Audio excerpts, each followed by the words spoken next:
What's up, everybody? Welcome back to NASCAR World News. Cleetus McFarland just tackled back-to-back racing at Rockingham. And while the critics are lining up to question his performance, a NASCAR Hall of Famer just dropped some words that silenced a whole lot of people.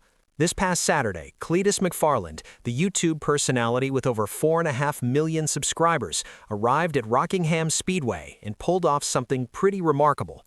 He competed in 2 NASCAR races in a single day. First, the ARCA race in the morning, then the OReilly Auto Parts Series race in the afternoon. His first time ever competing at that level, and he did it all behind the wheel for Richard Childress Racing, one of the most legendary organizations in the sport. The results were a mixed bag.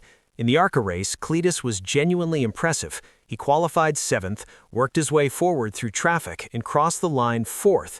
That's the strongest finish of his NASCAR career. He said it was the most comfortable he's ever felt in a stock car. He was posting top 5 lap times, going door to door with guys who'd been racing for years, and even his crew was surprised by how quick he was. But then came the OReilly race, and that's where everything unraveled.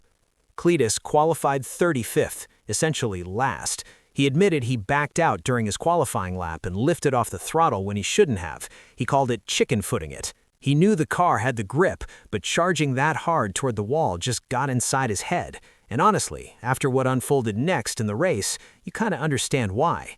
On just the 3rd lap, Cleetus attempted a 3-wide pass on the inside entering turn 1. It was way too aggressive, way too soon. He lost the rear of the car, went sideways, and barely kept it off the wall. But that single move destroyed his tires.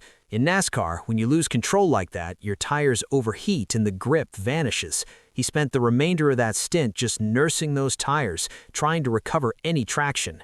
Then the problems kept stacking up.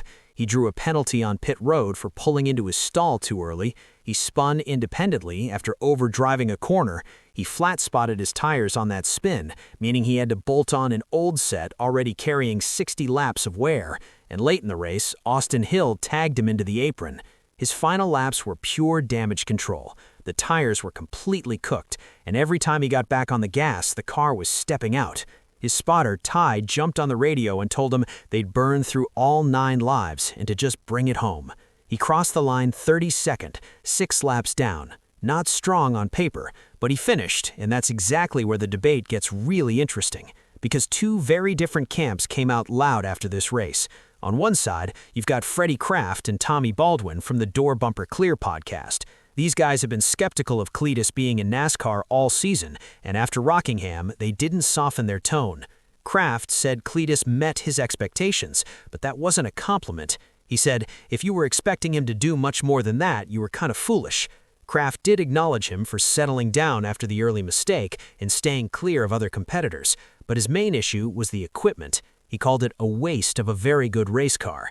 He said you could put Cleetus in almost any car and he'd land in the same position. The RCR equipment was irrelevant because Cleetus simply isn't at that level yet. Tommy Baldwin went even further, dripping with sarcasm. He said he took a top 5 team, went home 6 laps down, finished 32nd, spun out 4 times. He did good. Yeah, he did good. So those are the critics, and to be fair, they raise valid points. Finishing 32nd in one of the strongest cars in the field isn't ideal. 4 incidents in one race is a high number, and that 3-wide move on lap 3 was, by Cleetus's own admission, a terrible decision. But then, Mark Martin stepped in on that same Door Bumper Clear podcast. Martin said something that genuinely reshapes the whole conversation.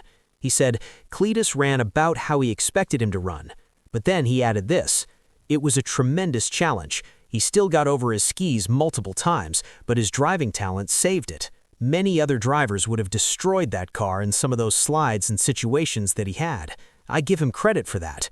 I think he can drive. He just has to learn to drive these cars on these tracks.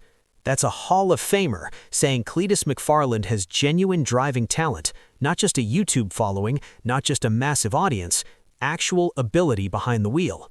Martin also highlighted something people tend to overlook. Rockingham is brutal. It's not some forgiving track where you can just cruise around. Martin said, dude, you don't have any idea what it takes in the middle or the latter part of the pack at Rockingham. He basically said fans watching from home have absolutely no idea how demanding this place is, especially for a driver with limited experience. And Martin wasn't finished. He also praised Cleetus for how he carries himself away from the car. He said, "The best thing about Cleetus is his interviews. He's coming out and saying this is way harder than I thought. He's fantastic." Now here's what makes Martin's backing even more significant. Before the race, Martin had already gone on record saying Cleetus McFarland is bigger for NASCAR than people appreciate. He stated on the Dirty Mo Media YouTube channel that Cleetus McFarland commands a stronger following than any Cup driver in the sport, and bringing him into the racing world is a victory for everybody because it attracts more fans, more eyeballs, and hopefully more ticket sales. Cleetus himself spoke about Martin's support ahead of the race on the Gluckcast. He said, "I love Mark Martin. That guy has been so gracious to me. Him and Kenny Wallace have kind of been some of the few guys who've had my back." And here's the part the critics rarely bring up. That ARCA race, finishing 4th in a legitimate competitor's, is real. The broadcast team was saying on air that you could literally watch him improving lap after lap. He was running pace with the leaders.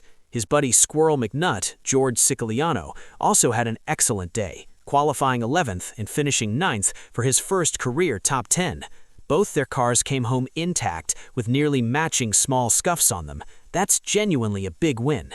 On his podcast, Cleetus broke down the lessons he absorbed the hard way.